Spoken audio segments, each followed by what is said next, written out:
Jibril. Nah disitulah ketika di rumah Umi Hani bermalam di sana niat beliau, belum sampai tertidur tiba-tiba dari atap rumahnya datanglah malaikat Jibril dan malaikat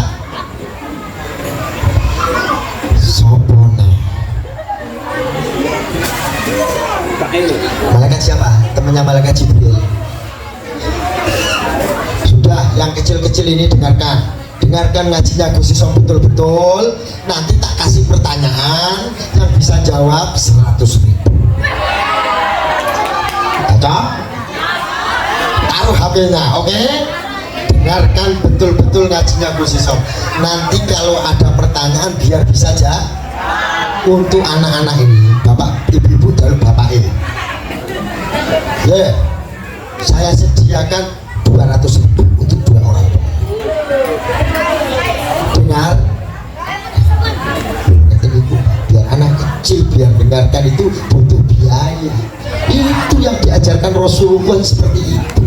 Makanya berjuang itu butuh biaya.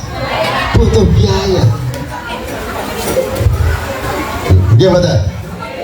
Makanya nek ngomong bocah iki aja medhit. Akhirnya didatangi malaikat Jibril dan malaikat Mikail. Siapa temannya malaikat Jibril? Mikail. Ingat-ingat, siapa tahu nanti pertanyaannya itu yang muncul. Akhirnya Rasulullah bertanya, ya Jibril, ada apa engkau kesini? Ya Muhammad, aku diutus oleh Allah untuk menunjukkan sesuatu kepadamu yang belum pernah ditunjukkan kepada nabi-nabi dan utusan sebelum.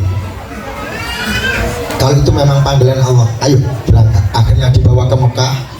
Organ-organ tubuh, tempat sinyal-sinyal masuknya setan itu dibersihkan.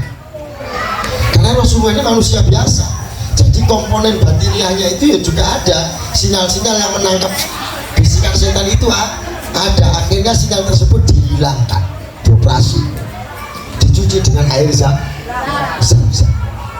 Habis itu dinaikkan buruk. Ngerti buruk? Bukan ibu-ibu pakai rok. Buruk ini besarnya lebih kecil daripada kuda, lebih besar daripada bigol. Bigol itu apa? Kedelai. Nah, keledai. Nanti kalau ada pertanyaan seberapa ukuran burung, harus bisa jawab. Lebih kecil dari kuda, lebih besar daripada keledai seandainya. Akhirnya dari situ dibawalah, singkat cerita, ada cerita ini kabeh bar waktu jam 3 tenan rabu. Yang sampai jam 3 rugi keluar nyewa hotel gak situ turu. Ya. Akhirnya naik srek buruk pak, bukan odong. Lagi odong buruk cepet berapa ribu kekuatan cahaya. Akhirnya sampailah di mana? Offset. Kemana? Belum, rekreasi dulu. Dengarkan betul-betul ya. Akhirnya naik set sampai ke tempat Sajaratul Musa. Apa pertama yang didatangi? Sajaratul Musa. Apa itu Sajaratul Musa? Yaitu pohon yang dibuat berteduh oleh Nabi Musa ketika dikejar-kejar. Offset belum. Offset ya. Kemana? Ke Thaibah. Nah, ke Thaibah dulu. Thaibah itu Madi. Di sana sholat 2 rakaat, kemudian rekreasinya lanjut ke Sajaratul Musa, tempat berteduhnya Nabi Musa ketika dikejar pasukan Fir'aun. Lanjut lagi kemana? Belum. Ke Baitullah. Salah, offset itu. Karena ngerti yang ini dulu, dihapus lah gelap. Ke Gunung Tursina. Di mana Nabi Musa menerima wahyunya Allah Subhanahu wa Ta'ala.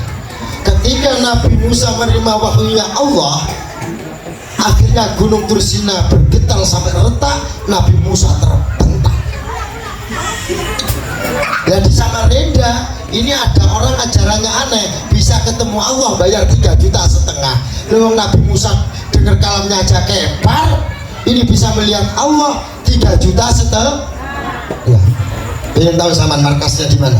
Salman ke perumahan Arisku Sambutan, Pelita 4. Itu masuk ada Masjid Anur perempatan, Salman belok kanan, ketemu perempatan, ada perempatan lagi, masuk belok kiri, rumahnya sebelah kanan. Ini bukan katanya, makanya saya tahu bukan katanya, menyaksikan sendiri. Loh kok ya aneh-aneh, di sini betul aja nih. Kalau sampai ada bansernya dipermasalahkan.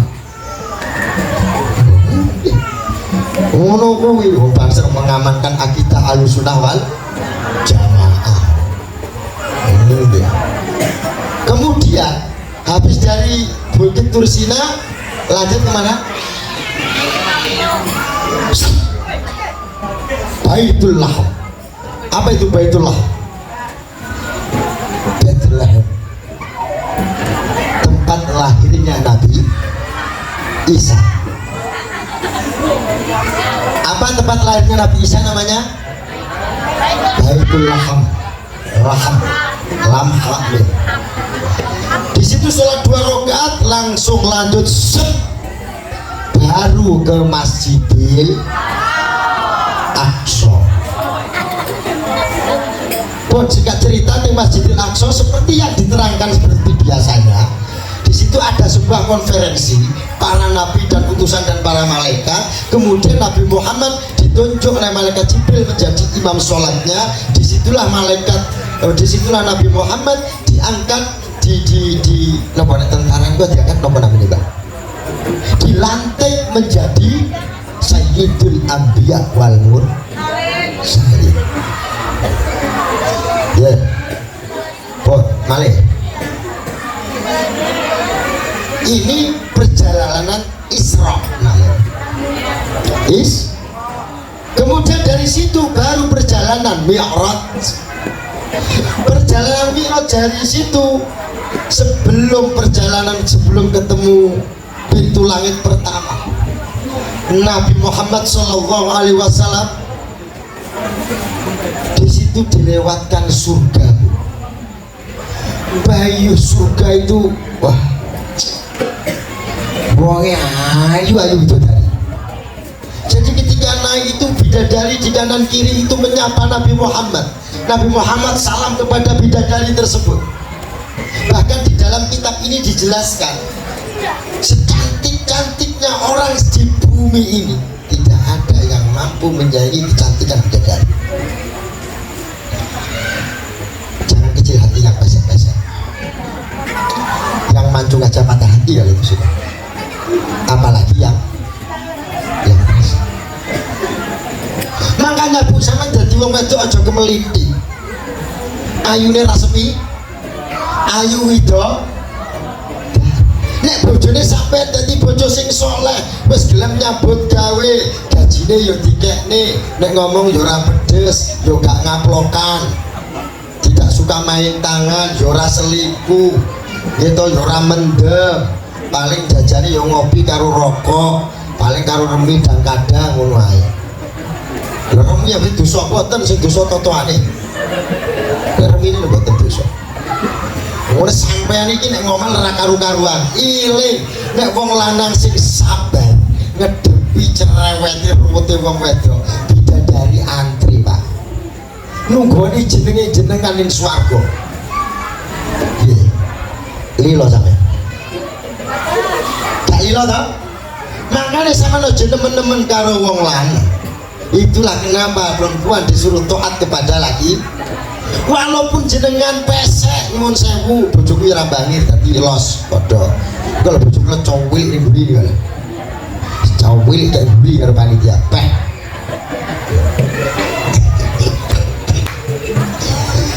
Ketika sampean bisa ikut masuk surga dengan dengan suami sampean kecantikan yang melebihi bidadari surga. Dan bidadari itu ketika mau mendekat dengan suami sampean itu dengan izin sampean.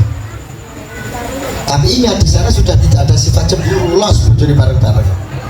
Makanya Pak gak usah poligami rapopo, ben poligami sak ngeri. Jadi seperti itu. Loh, itu loh hikmahnya kenapa perempuan suruh taat kepada suami. Suami disuruh tanggung jawab kepada istrinya. Kanjeng Nabi melihat, ya Allah, surga itu luar biasa, ditampakkan di situ. Itu Mi'raj ya, belum Isra. Singkat cerita, ini kalau cerita ini sing rodok gak gampang dicerita nih mawon ya. Nggih, wis mesti diceritani biasa ngene kae. Akhirnya naik ke langit pertama. Lah ternyata di langit pertama itu ada satpamnya. Ada security. Seorang malaikat, yang malaikat itu mempunyai pasukan 70.000 malaikat. Dari 70 malaikat, setiap individu satu dari 70 itu mempunyai 70.000 malaikat lagi. Banyak. Rawuh bukan. Pertanyaannya, siapa nama malaikat itu? Nggih ta? Mari tak ceritane sing jarang-jarang diceritani ya dan tambah wawasan. Namanya malaikat Ismail. Siapa satpamnya langit pertama? Malaikat Ismail. Oke, ditanya sama malaikat Ismail, man anta? Ana Jibril. Matafal fi hadzal makan. Apa artinya? Apa yang kau lakukan di sini? Wow, saya mendatangi undangannya Allah. Ma'aman beserta siapa engkau? Beserta kekasihnya Allah, yaitu Nabi Muhammad SAW. Akhirnya dibukakan pintu langit pertama. Baru masuk, akhirnya tiba-tiba ada yang mengucapkan marhaban kepada Nabi Muhammad. Siapa dia? Nabi Adam. Betul. Ya, nomor pertama Nabi A. Apa keahlian Nabi Adam? Allah memberi keahlian Nabi Adam apa? Loh, ini saya nggak keluar dari konteks ini loh ya, nggak konteks dari konteks ini loh, apa kitab ini.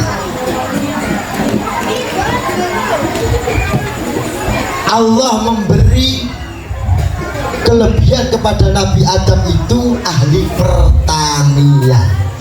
Makanya sama jadi insinyur pertanian yang bikin suksesnya ini di luar nalar tawasule kudune Nabi Adam. Karena pertama kali orang yang menemukan konsep pertanian itu Nabi Adam. Gurunya siapa? Malaikat Jibril. Sejarahnya kayak apa? Ketika di surga 300 tahun Nabi Adam gak pernah masak, gak pernah nanam kangkung.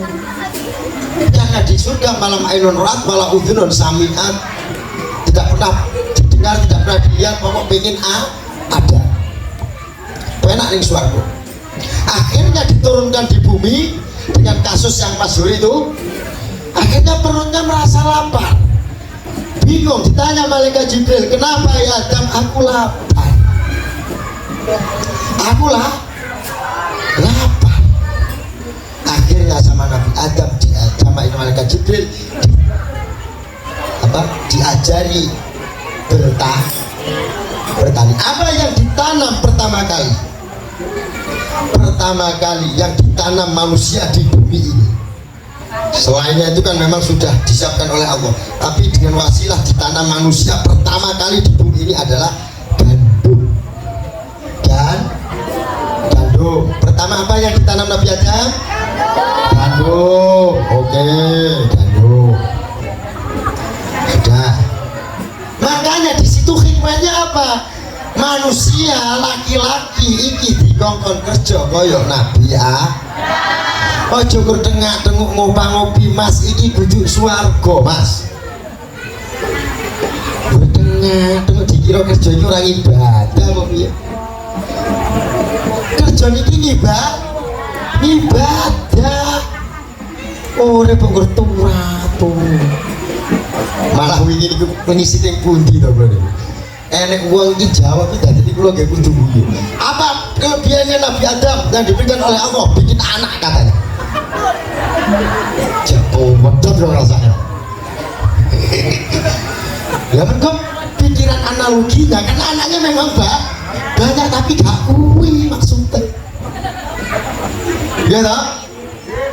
Oh, itu sejarah sejul Nabi Adam. Hikmahnya ternyata apa? Memang sebagai fitrah manusia kita disuruh bekerja. Sampai Rasulullah mengatakan harik yadaka alal al. Gerakkan tanganmu di atas bumi. Maksudnya apa? Menjemput rezeki dari Allah. Apapun bentuknya. Makanya Rasulullah mengatakan pekerjaan paling utama adalah bertani. Kedua adalah pedagang dan lain sebagainya. Banyak ada urutan. Kemudian naik ke langit kedua. Ketemu siapa? Nabi Ibrahim. Omset waduh melel. Ya, ketemu Nabi Isa kali Nabi Yahya. Siapa? Nabi Isa sama Nabi Yahya. Kenapa langit kedua isinya dua nabi? Karena Allah tidak membiarkan langit itu kosong dari seorang nabi. Ya, Nabi Isa nanti di akhir zaman turun ke dunia untuk meneruskan risalahnya Nabi Muhammad SAW. Di situ masih dijaga oleh Nabi Yahya. Betul ya? Kita belajar ngaji urut. Ya. Kelebihannya Nabi Isa apa? Menyembuhkan orang, atau bahasa modernnya apa? Kedok. Belum ya? Wong mati sore kok.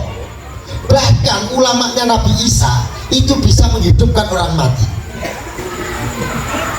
Zaman pernah mendengar film Samson?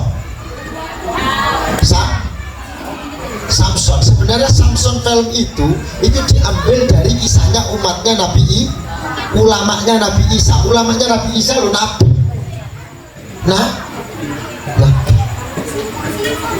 Namanya Sam'un al-Ghab yang diutus oleh Nabi Isa menyelamatkan nabi yang diutus kedua sebelumnya. Ada dua nabi yang dipenjara oleh raja dan diutus kepada kaum namanya Antokhia. Lah, kaum Antokhia ini ngeyelan Pak, dikasih petunjuk ngeyelan. Nah, kalau memang kamu seorang nabi, maka apa? Hidupkan anakku yang sedang mati. Sudah dihidupkan, hidup pasti nggak percaya. Anak raja mati, dihidupkan, malah yang menghidupkan di penjara. Akhirnya diutuslah namanya Nabi Samson tadi, Nabi Sam'un untuk menyelamatkan. Itu pun tetap akhirnya sampai diadab oleh Allah. Kenapa diadab? Karena menghukum, membunuh ulamanya. Siapa ulamanya namanya? Habib An-Najjar. Ketika Habib An-Najjar datang ke kaum Antokhia mengatakan, hei umat Antokhia, percayalah kepada nabi-nabi ini karena mereka ada membawa ajaran yang hak. Akhirnya malah apa sama kaumnya? Malah dipenteng, disalib di depan gerbang dan dilempari batu sampai habis dagingnya. Bayangkan, bukan sampai mati, sampai habis dagingnya. Karena apa? Karena cuwil kabeh di bawah. Akhirnya nopo? Kali Allah kaum Antokhia itu diadab dengan angin panas, yang mana itu disebabkan oleh teriakannya malaikat Jibril. Jadi di depan kurta malaikat Jibril bengok. Iki enak jopone, dia iki jenenge apa? Bengok jebule barokan lho. Nek bakal kadudune bahaya. Udah sering rapati tenanan rata dudui ya. Oh, ada tenanan tak dudui. Banser lagi aduk di sini. Yo nggih. Akhirnya mati kabeh. Mangkane sama dadi wong aja ngeyelan, aja kaya kaum Antokhia. Diomongi kiai ngeyel, wis didudui dalile yo ngeyel. Wong karepe dhewe Antokhia, awas nek kena mati dadak kaya kaum Antokhia. Alhamdulillah nih. Akhirnya naik lagi Nabi Muhammad ke langit ketiga. Ketemu siapa? Nabi Yusuf. Apa kelebihan Nabi Yusuf? Lah gatengi ibu bocah wedok to. Yes.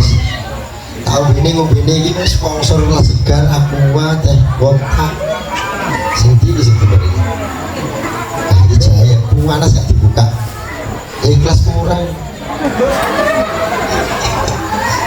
Allahumma sholli ala Muhammad tenang cik sampai langit ketiga sampai jam 3